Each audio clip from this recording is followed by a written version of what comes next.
first up we had this Giussani Italian guitar that we both tried. And Ian, why did you play the music that you chose to play on this guitar?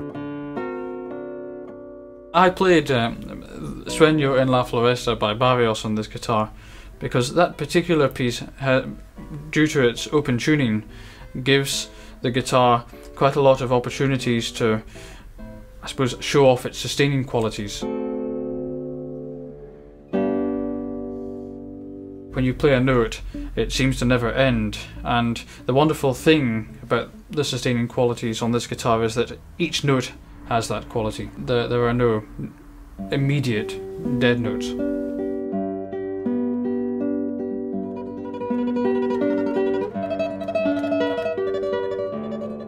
Yeah, I agree with the sustaining quality, but when I first started playing the guitar, I thought it was very quick, and what I mean by that is it spoke very fast, so when I sort of played anything, it was very quick to sort of happen.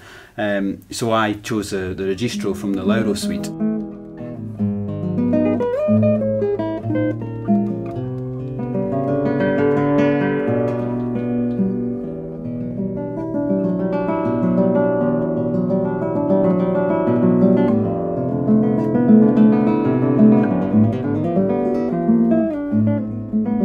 Again, sort of South American, well, Venezuelan music, a bit like the Barrios from Paraguay, but it's funny that we both sort of chose pieces from the same sort of idiom, but I chose maybe a sort of more flowing, rhapsodic sort of piece because I thought the guitar got the notes out very, very fast.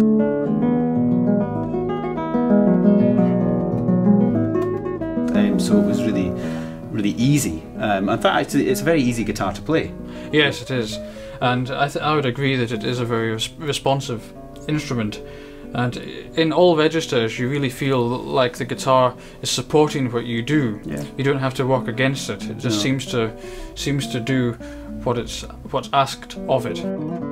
A very rare quality in a guitar, but this guitar certainly has it.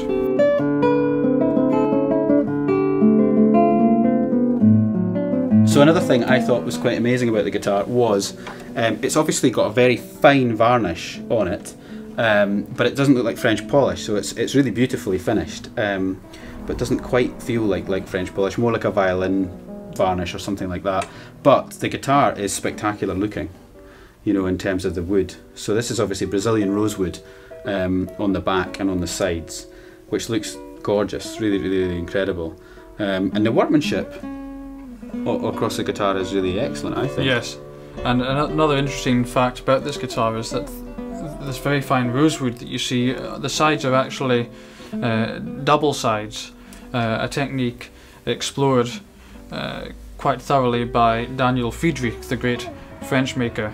And I think in terms of how this affects the sound, it might explain, or at least go some way to explaining the responsiveness of this instrument. The sound is focused to the top, to the table, and you can really feel when you play the guitar that the table's working and the harmonics are ringing. It just makes it an immediately enjoyable instrument to play.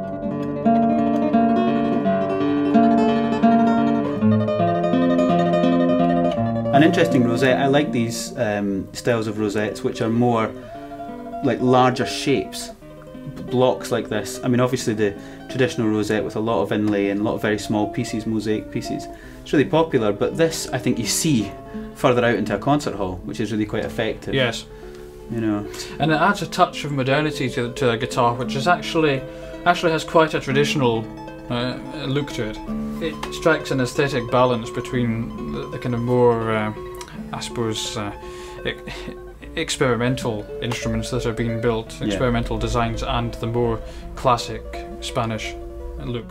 One thing that I really like about this one, in the trebles, I think a lot of guitars suffer sometimes if a maker wants to get a lot of sound in the trebles and quite a lot of projection, is they get so bright in the trebles that you lose the ability to make a really truly warm sound when you're carrying a melody.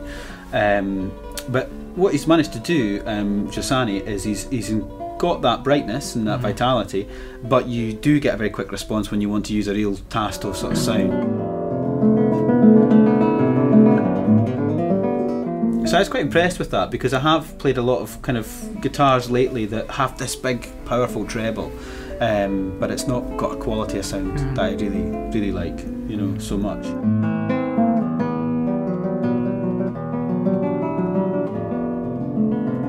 I think that ties in with the fact that this guitar would be very suitable for all repertoire. I can't really think of any music that wouldn't work on it. And I think the fact that there's a treble that is responsive to a lot of ranges of colour and dynamic, it never distorts. It handles it, and means that it could work just as well for, I mean, it's beautiful, responsive sustain, and would work very well for some contrapuntal music, some Baroque music. It would work very well for some modern music, and it has all the warmth required for Spanish or South American romantic music. Yep.